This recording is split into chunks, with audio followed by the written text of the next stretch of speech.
Hello friends, ये 13 फरवरी 2026 का the Hindu का करंट अफेयर्स का शॉर्ट नोट्स है। तो अभी आप लोगों को पता है, न्यूज में आप लोगों ने सुना ही होगा कि कंज्यूमर प्राइस इंडेक्स का जो बेस ईयर है वो नया बेस ईयर बनाया गया। पहले बेस ईयर कितना था? पुराना वाला 2012 था और अभी का बेस ईयर जो है वो 2024 हो गया है। और base year consumer price index को कौन जारी करता है? तो मॉस्पी जारी करता है। ठीक है, सांख्यिकी और कार्यान्वयन मंत्रालय जारी करता है। अब इसका बास्केट को भी थोड़ा बढ़ाया गया। पहले बास्केट में 299 प्रोडक्ट था, गुड और सर्विसेज थे। अभी बास्केट में जो है 358 को बढ़ा दिया गया है, जिसमें से गुड्स भी है और सर्विस भी है। तो गुड्स को भी बढ़ाया गया है और सर्विस का भी देखिए 40 से 50 कर दिया गया। गुड्स जो है 308 था तो इतना कर दिया गया है। उसके बाद इसमें देखिए वेटेज, खाद्य और पेय पदार्थों का वेटेज, मतलब जो फूड और बेवरेज का वेटेज है वो कितना है? तो 36.75%। ये इंपॉर्टेंट है, इसको याद रखिए कि इस पे क्वेश्चन बनने का संभावना है। ठीक है, एक तो छोटा सा चीज समझ लीजिए, सीपीआई क्या होता है? WP होलसेल, होलसेल मतलब थोक होता है, और सीपीआई कंज्यूमर प्राइस मतलब उपभोक्ता के लिए ही होता है। तो उपभोक्ता का जो प्राइस इंडेक्स है उसमें गुड्स और सर्विस दोनों शामिल होता है, लेकिन होलसेल प्राइस इंडेक्स में सिर्फ जो है वो गुड्स शामिल होता है, सर्विस शामिल नहीं होता है। इसको ध्यान में रखिएगा। ठीक है, उसके बाद इसका जो अभी बेस ईयर चेंज होने का क्या कारण हुआ है कि इंसान का आय में जो है वो वृद्धि हो रहा है। उसके बाद जीवन शैली, आय बढ़ते घटते रहता है, इसमें चेंजेस होता है। उसके बाद जीवन शैली का मतलब वजह से उनका जो है खर्चा उर्चा है, लाइवलीहुड की वजह से उनका जीवन खर्चा उर्चा, लाइफ स्टाइल की वजह से खर्चा भी उनका बढ़ते रहता है, घटते रहता है, इसीलिए इसको अपडेट किया गया है। नेक्स्ट न्यूज है वो प्रिविलेज मोशन के ऊपर है। तो जैसे मान लीजिए कि ये हम लोग का मेंबर, ये हम लोग का पार्लियामेंट है, ठीक है, सदन है। सदन में क्या होता है कि लोकसभा के भी लोग होते हैं और राज्यसभा के भी लोग होते हैं। ठीक है, तो इन लोगों को जो कुछ ना विशेष अधिकार दिया जाता है जो कि आम नागरिकों के पास नहीं होता है, लेकिन मेंबर ऑफ पार्लियामेंट के पास जो होते हैं वो कुछ विशेष अधिकार है। मतलब कुछ भी वो लोग बोल सकते हैं, सदन के अंदर कुछ भी कर सकते हैं। तो इसको से रिलेटेड कुछ विशेष अधिकार होता है जो कि आम इंसानों को वो प्रिविलेज मतलब विशेष अधिकार नहीं मिला होता है। लेकिन अब अगर वो मेंबर ऑफ पार्लियामेंट अपने विशेष अधिकार का कोई मिसयूज करते हैं या गलत तरह से इस्तेमाल करते हैं, मान लीजिए कि आपको राइट मिला हुआ है कि आप यहाँ पे जा सकते हैं, यहाँ नहीं जा सकते हैं, मतलब फ्रीली जा सकते हैं, लेकिन अगर उसका आप गलत इस्तेमाल करते हैं, ठीक है, उसी तरह से अगर मेंबर ऑफ पार्लियामेंट अपने विशेष अधिकार का गलत इस्तेमाल करते हैं तो उसके खिलाफ जो है वो शिकायत दर्ज किया जाता है, और शिकायत दर्ज जो किया जाता है उसी को बोला जाता है प्रिविलेज मोशन। ठीक है, तो वही विशेषाधिकार के खिलाफ। अब ये दो तरह के होते हैं, इन लोग को जो विशेष अधिकार मिला होता है वो दो तरह का होता है। पहला तो होता है कि सामूहिक अधिकार, की सामूहिक बहुत सारे मंत्री मिलकर एक साथ कोई भी चीज अगर गलत तरह से करते हैं तो सबके ऊपर, मान लीजिए कि 10 मिनिस्टर मिलकर कोई गलत अपने 100 मिनिस्टर मिलकर अपने कोई गलत अधिकार का यूज कर रहे हैं, जो उनको सदन के अंदर का जो विशेष अधिकार मिला हुआ है उसका मिसयूज कर रहे हैं, तो 100 के ऊपर सबके एक मतलब 100 मंत्री लोग अगर 100 शामिल है इस सदन के अंदर तो 100 के ऊपर 100 ही मतलब सबके ऊपर शिकायत लगाया जाएगा। ठीक है, सबके ऊपर शिकायत जो है वो लागू कर दिया जाएगा। और कभी कभी होता है, मान लीजिए 100 नहीं है, इसमें से कोई एक जन कुछ गलत किया है, अपने अधिकार का मिसयूज किया है, तो एक जन के ऊपर भी लगाया जा सकता है। तो इसी को बोला जाता है पर्सनल या व्यक्तिगत। ठीक है, तो देखिए मैंने थोड़ा ड्राइंग बना दिया ताकि आपको याद रहे। अब ये भी है, पूछा जा सकता है कि क्या सीखे मतलब जो विशेष अधिकार जो है उसको संहिताबद्ध किया गया है, तो कोई भी मतलब स्पेशल कुछ कहीं पे भी कॉन्स्टिट्यूशन में नहीं लिखा हुआ है कि ये विशेष अधिकार जो है उसका कॉन्स्टिट्यूशन में कुछ कहीं भी उल्लेख नहीं है। ये कहाँ पे से डिराइव्ड होता है? तो डिफरेंट सोर्सेज से डिराइव होता है। आर्टिकल 105 से। ठीक है, एमपी के बारे में, एमपी लोगों को, मेंबर ऑफ पार्लियामेंट को विशेष अधिकार दिया गया है। इसके बाद आर्टिकल 194, उसमें मेंबर ऑफ लेजिस्लेटिव असेंबली को से रिलेटेड जो भी पर्सन होते हैं उनको विशेष अधिकार है। उसके बाद सिविल प्रक्रिया संहिता 1908 के तहत, उसके बाद संसदीय कन्वेंशन, इन सब से क्या होता है, इन लोगों को जो है कुछ राइट्स या उन्मुक्तियां जो है कुछ चीज से छूट मिली हुई है। ठीक है, मतलब किसको? मेंबर ऑफ पार्लियामेंट को कुछ छूट मिला हुआ है, कुछ अधिकार स्पेशल मिला हुआ है। कहाँ कहाँ से? तो ये आप देख सकते हैं, ये सब है। ठीक है, उसके बाद नेक्स्ट है कि इनका जो अगर इनके ऊपर कोई शिकायत आता है, जो अपने पावर का अगर ये लोग विशेष अधिकार का मिसयूज करते हैं, तो उसका क्या जांच प्रोसेस है? तो जांच का प्रोसेस यही है कि पहले जो है वो लोकसभा में, लोकसभा का अगर कोई है या राज्यसभा का है तो उसके अध्यक्ष, मतलब लोकसभा में जैसे स्पीकर हुए और राज्यसभा में क्या होते हैं, चेयरपर्सन होते हैं। ठीक है, तो उनके पास जो है वो शिकायत जाएगा कि मतलब मान लीजिए अगर लोकसभा है तो लोकसभा का कोई मेंबर अगर गलती किया है तो इसके खिलाफ शिकायत जाएगा कि ये लोग ये सब गलती किया किए। तो ये लोकसभा के जो स्पीकर हैं इसको स्वीकार भी कर सकते हैं और अस्वीकार भी कर सकते हैं। वही मैंने यहाँ पे लिखा है कि स्वीकार भी कर सकते हैं उस शिकायत को या अस्वीकार भी कर सकते हैं। और अगर स्वीकार कर लेते हैं तो क्या होता है, एक प्रिविलेज कमेटी बनी होती है, एक विशेषाधिकार कमेटी बनी होती है, उसके पास मामला जाता है। फिर वो विशेषाधिकार कमेटी क्या परमानेंट कमेटी होती है, वही उसका छानबीन करती है। अब जो प्रिविलेज कमेटी है इसका लोकसभा में 15 सदस्य होते हैं, राज्यसभा में 10 सदस्य होते हैं, तो वही उसका छानबीन करती है। ठीक, उसके बाद फिर प्रोसेस आगे बढ़ता है। तो ये विशेषाधिकार से देखिए मैंने इसके ऊपर एक क्वेश्चन फ्रेम किया है कि किस तरह से है विशेषाधिकार का, आपकी किस तरह से पूछा जा सकता है। इसका आंसर आप अपने कमेंट में जरूर लिख के हमको बताइएगा। ठीक है, तो देखिए मैंने क्वेश्चन फ्रेम किया है कि संसदीय विशेषाधिकार के संबंध में कौन सा कथन सही नहीं है। कथन सही नहीं है। ठीक है, तो सदन के सदस्यों के विशेषाधिकार को संहिताबद्ध किया गया। अभी मैंने आपको बताया था कि संहिताबद्ध किया गया है कि नहीं। देखिए इसे मैंने अंडरलाइन भी कर दिया, इस वर्ड पे आप ध्यान दीजिएगा। मैं आंसर अभी आपको नहीं बता, अगर आपने ठीक से अच्छे से सुना है तो आप आंसर जरूर कमेंट में लिखिएगा। विशेषाधिकार सामूहिक और व्यक्तिगत नहीं बल्कि एक ही तरह के होते हैं। देखिए सामूहिक और व्यक्तिगत नहीं है, एक ही तरह के होते हैं। क्या विशेषाधिकार। उसके बाद है विशेषाधिकारों की उत्पत्ति अलग अलग स्रोतों, जैसे कि अनुच्छेद 105। ठीक है, उसके बाद अनुच्छेद 149 एमएलए के लिए, 105 एमपी के लिए, और भारतीय न्याय संहिता और संसदीय कन्वेंशन से हुआ। तो आप ध्यान दीजिए कि इसमें से कौन सा चीज जो है वो मैंने बोला है, क्या सही सारा सही है या कुछ गलत है, इसमें कुछ छुपा हुआ है, आप उसको ध्यान दीजिएगा। उसके बाद है नेक्स्ट है विशेषाधिकार के उल्लंघन की प्रक्रिया को लोकसभा के अध्यक्ष और राज्यसभा के मतलब स्पीकर जो है वो स्वीकार भी कर सकते हैं या अस्वीकार कर सकते हैं। तो कौन सा स्टेटमेंट सही है तो आप बताइएगा कमेंट में लिख के। ठीक है, उसके बाद नेक्स्ट न्यूज है erosion of the multilateral and multilateralism and India. ठीक है, तो मतलब अभी क्या हो रहा है, ये मेंस के प्रोस्पेक्टिव से है कि अभी क्या हो रहा है, ये GS 2 से रिलेटेड है, पॉलिटी से, कि क्या हो रहा है कि जैसे मान लीजिए अभी यूएसए क्या है, यूएसए सबसे पावरफुल है और जितना भी अभी 66 वो इंस्टीट्यूट से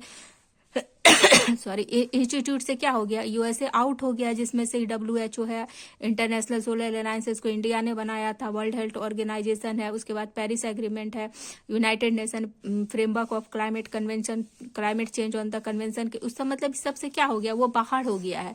तो इससे क्या हो रहा है, मतलब वर्ल्ड पे क्या इफेक्ट हो रहा है, पूरा ग्लोबली क्या इफेक्ट हो रहा है कि 2019 से देखिए WTO में कोई नियुक्ति ही नहीं हुआ। क्यों? क्योंकि यूएसए उससे बाहर हो गया है, उसको मतलब ये भी कमजोर पड़ गया, WTO वर्ल्ड ट्रेड ऑर्गेनाइजेशन कमजोर हो गया। उसके बाद यूनाइटेड नेशन सिक्योरिटी काउंसिल, इसको क्यों बनाया गया, इसको रिप्लेस करके ट्रम्प क्या बना दिया, बोर्ड ऑफ पीस बनाया कि गाजा में शांति वांति लाएगा। लेकिन ऐसा कुछ हुआ, उसका परमानेंट मेंबर सिर्फ वही बन सकता है, ऐसा बोला गया। यही सब है। उसके बाद देखिए अमेरिका का फर्स्ट पॉलिसी क्या है, टैरिफ उरिफ लगा रहा है। तो ये सब क्या है, चिंता का विषय। इससे इंडिया को क्या हानि हो रहा है, इंडिया को यही है कि देखिए इंडिया का क्या है, इंडिया का मतलब अमेरिका में क्या एक सिलिकॉन वैली है, वहां पर इंडिया का ही युवा शक्ति, मतलब इंडिया का ही जितना सारा इंजीनियर लोग है वहां पे जाके क्या किए हैं, उस सिलिकॉन वैली को डेवलप किया। वहां पर ज्यादा युवा शक्ति हम लोग का इंडिया के ही कार्यबल जो है वहां पर जाके लगे हुए हैं। तो हम लोग का अपना कार्यबल को यहाँ पर अपने इंडिया में ही मतलब यहाँ के इंजीनियर वहां पे जाके डेवलपमेंट कर रहे हैं। तो वही बोला जा रहा है कि हमको ये ध्यान देना पड़ेगा कि हम लोग का जो स्ट्रॉन्ग इंजीनियर लोग है वो लोग इंडिया में ही रहे, इंडिया में ही जो भी करना है इंडिया में। तो हम लोगों को अपने युवा कार्यबल को क्या करना पड़ेगा, डेवलप करना पड़ेगा। इंटरनल GDP को हम लोग को बढ़ाना पड़ेगा। चाइना और यूएसए अभी क्या कर रहा है, चाइना और यूएसए क्या किया था, जैसे हम लोगों को किस तरह का पॉलिसी अपनाना चाहिए, लो इंटरनेशनल प्रॉफिट का पॉलिसी। मतलब कुछ भी बाहर में चल रहा तो उसमें ज्यादा हम लोगों को बोलना नहीं है, ज्यादा हस्तक्षेप नहीं करना है। ठीक है, यही है। जैसे कि हम लोग क्या सीख सकते हैं कि नो इंटरफेयर इंटरनेशनल मैटर्स हम लोगों को नहीं करना चाहिए। जैसे चाइना है, यूएसए, शुरू में जब ये लोग डेवलप करना शुरू किए तो ये लोग कुछ भी नहीं किए, अपना इकोनॉमी पे ध्यान दे रहे थे। यूएसए भी वही किया, सेकेंड वर्ल्ड वॉर के बाद जो है वो इंटरनेशनल मामलों में हस्तक्षेप करने लगा, अपना डेवलपमेंट पे वो ध्यान दे रहा था। तो ये मेंस में आ सकता है कि क्या हम लोग का वे फॉरवर्ड हो सकता है। तो इसीलिए मैंने यहाँ पे देखिए थोड़ा मेंस का भी मैं आंसर राइटिंग करती हूँ तो मैं लिखती रहती हूँ। तो इसका वे फॉरवर्ड यही है कि आंतरिक क्षमता का हम लोगों का विकास करना चाहिए, अमेरिका से निर्यात का विविध डाइवर्सिफिकेशन करना चाहिए। ठीक है, उसके बाद द्विपक्षीय व्यापार समझौते पे हम लोग को ध्यान देना चाहिए, बाइलैटरलिज्म पे, रूस और चीन के साथ तकनीकी मतलब सहयोग हम लोग पर उस पर ध्यान देना चाहिए। पाकिस्तान का क्या है, विदेश नीति को सुधार, जैसे अभी पाकिस्तान अभी लॉन्च किया किया है, एक तो सैटेलाइट चाइना का जो है वो मतलब लॉन्च पैड यूज करके लॉन्च किया है, ठीक है। तो अगर हम लोग के साथ रिलेशन अच्छा होता तो हम लोग का देश का जो है मतलब जब हम लोगों को देता वो सैटेलाइट लॉन्च करने के लिए, तो हम लोग का देश का क्या होता है, इससे फायदा होता।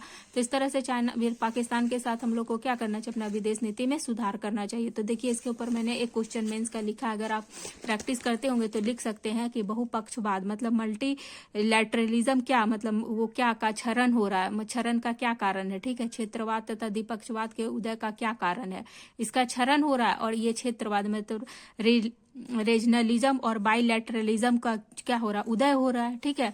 तो विश्लेषण करें, विश्लेषण में हम लोगों को पॉजिटिव भी बताना है कि क्यों हो रहा है, नेगेटिव भी बता देना है कि ये इसकी वजह से क्या पॉजिटिव इफेक्ट आएगा, इसकी वजह से क्या नेगेटिव इफेक्ट आएगा, और वे फॉरवर्ड भी हम लोगों को बताना है।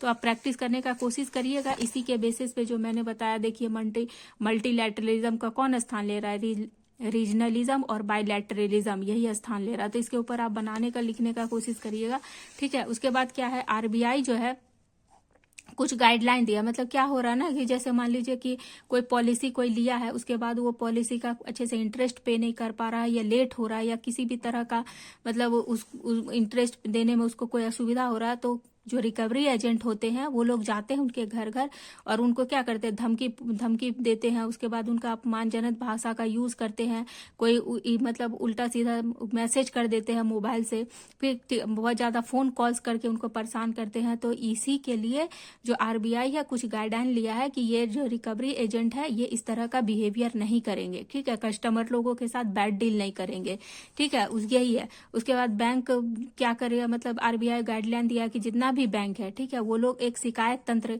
बनाएगा, ठीक है, एक शिकायत तंत्र बनाएगा और उसमें कुछ नीति बनाएगा कि रिकवरी एजेंट को कैसे नियुक्त करना है, किस तरह का रिकवरी एजेंट होना चाहिए, उसके अंदर क्या क्या क्वालिटी होना चाहिए, फिर एक कोड ऑफ कंडक्ट भी बनाएगा।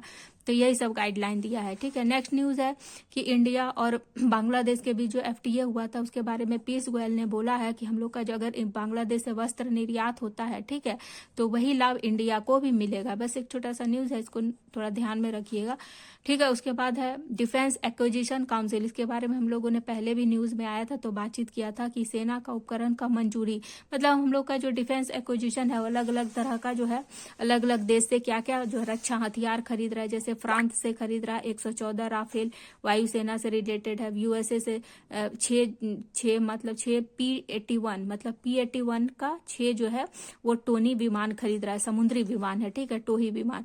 इसके बाद ऐसे मैच करने आपको दे सकता है क्वेश्चन में कि यहाँ से कहाँ से क्या खरीद रहा है। उसके बाद 114 मल्टी फाइटर एयरक्राफ्ट भी खरीद रहा है, ठीक है, मल्टी रोल फाइटर एयरक्राफ्ट। उसके बाद हाई अल्टीट्यूड का AS/HPS आईए खरीद रहा है। तो यही डिफेंस एक्विजिशन, मतलब इंडिया कितना अपने डिफेंस सेक्टर में स्ट्रांग हो रहा है, यही दिखाना है। मतलब अगर मेंस में आता है तो आप उसको यूज कर सकते हैं उस डाटा को। नेक्स्ट है भारत बोधन AI इसका उद्घाटन किया गया है, ठीक है। तो इसके ऊपर यही क्वेश्चन आ सकता है कि भारत बोधन क्या है, ठीक है, और निम्न में से कौन से कथन सही है। जैसे कि देखिए भारत बोधन क्या AI है और AI का क्या योजना, AI योजना को देश में अच्छे से लागू करने के लिए हर स्तर पे और गैर लाभकारी संगठन है, ठीक है, तो नॉन बेनिफिट ऑर्गेनाइजेशन है की तरह ये कार्य करेगा और शिक्षा मंत्रालय के तहत कार्य करेगा, ठीक है। तो ये AI की योजना को मतलब आर्टिफिशियल बुद्धिमत्ता की योजना को अच्छे से लागू करने के लिए, तो ये स्टेटमेंट बन सकता है कि कौन सा कथन सही है, ठीक है, कौन सा कथन सही। तो शिक्षा मंत्रालय के तहत AI को सभी स्तरों पर लागू करने की योजना है और गैर लाभकारी संगठन है। उसके बाद नेक्स्ट न्यूज है कि भारतीय सेना में जो है वो कुत्तों को शामिल किया गया है, डॉग स्क्वाड को तो कहाँ से कुत्ते हैं। तो पहले कुत्ते का नाम जो है मतलब डॉग का नाम जो है तंगखुला, ये मणिपुर से है, और कोबाई जो है वो तमिलनाडु से है। तो ये भी पूछने मतलब देखिए इस तरह का क्वेश्चन तो कम ही संभावना है, लेकिन वनडे का एग्जाम होता है तो उसमें पूछा जा सकता है। उसके बाद पाकिस्तान भी लॉन्च किया अर्थ ऑब्जर्वेशन E-02 सैटेलाइट, ठीक है। तो वो कहाँ से मतलब लॉन्च किया है, चाइना का सेंटर से लॉन्च किया है, यांगजियांग सिसोड़ से। ठीक है, उसके बाद नेक्स्ट न्यूज है सीपीआई के संदर्भ में निम्न में से कौन सा सही है। जो अभी मैंने बताया कि कंज्यूमर प्राइस इंडेक्स के बारे में कौन कौन सा सही है। तो देखिए, सीपीआई को आरबीआई के द्वारा मुद्रास्फीति के संकेतन के रूप में उपयोग किया जाता है। आरबीआई यूज करता है क्या सीपीआई को। उसके बाद सीपीआई में गुड और सर्विस की कीमतों में समय के साथ साथ परिवर्तन को मापा जाता है। ये आंसर सही है। या फिर देखिए, सीपीआई का उपयोग मौद्रिक नीति निर्धारण में किया जाता है क्या, ये सही है। या सीपीआई केवल थोक अभी मतलब थोक मैं बोल रही हूँ, होलसेल स्तर पर कीमतों में परिवर्तन को मापता है। तो कौन सा सही है आप बताइएगा। और इसके पहले जो मैंने आपको एक क्वेश्चन दिया यहाँ पर, ठीक है, विशेषाधिकार जो है प्रिविलेज मोशन के ऊपर, तो इस क्वेश्चन का आंसर आप जरूर बताइएगा ये ऑप्शन में और कमेंट में जरूर लिखिएगा। इसके अलावा अगर आपको मेरा वीडियो पसंद आता है शॉर्ट नोट्स में, तो अगर और फिर किसके ऊपर वीडियो चाहिए ये भी बताइएगा, और किस किस का शॉर्ट नोट्स आप लोगों को चाहिए आप बताइएगा, तो मैं जरूर वो सब वीडियो लेकर आऊंगी। मिलते हैं फिर नेक्स्ट वीडियो में। अगर पसंद आता है तो प्लीज लाइक और सब्सक्राइब करिएगा।